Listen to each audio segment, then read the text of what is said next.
আর্থিক সাক্ষরতা সপ্তাহ ২০২৫ উপলক্ষে international leasing and financial services limited গত ১৮ মার্চ একটি কর্মশালার আয়োজন করে। এতে অংশগ্রহণ করেন গ্রাহক ও প্রতিষ্ঠানের সকল কর্মকর্তারা। সকলের সহযোগিতায় কর্মশালাটি সফলভাবে অনুষ্ঠিত হয়। ঠিক আছে, আবেদন ফি আমার কত টাকা? International leasing and financial services লিমিটেডের ব্যবস্থাপনা পরিচালক কাজী আলমগীর কর্মশালার উদ্বোধন করেন। তিনি বলেন, বর্তমানে বিশ্বের সঙ্গে তাল মিলিয়ে চলতে আর্থিক সাক্ষরতা অর্জন গুরুত্বপূর্ণ। জীবনযাপনের মান উন্নয়নে আর্থিক সাক্ষরতার বিকল্প নেই বলেও উল্লেখ করেন। এরপর আমরা কত আয় করলাম, কত ব্যয় করলাম, কত আমাদের সঞ্চয় আছে, এগুলি আমাদের হিসাব দিতে হবে।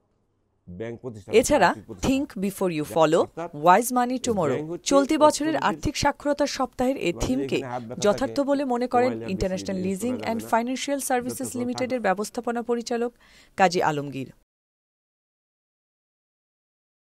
কর্মশালা শেষে প্রতিষ্ঠানের ব্যবস্থাপনা পরিচালক অংশগ্রহণকারীদের মাঝে প্রাইজ বন্ড প্রদান করেন।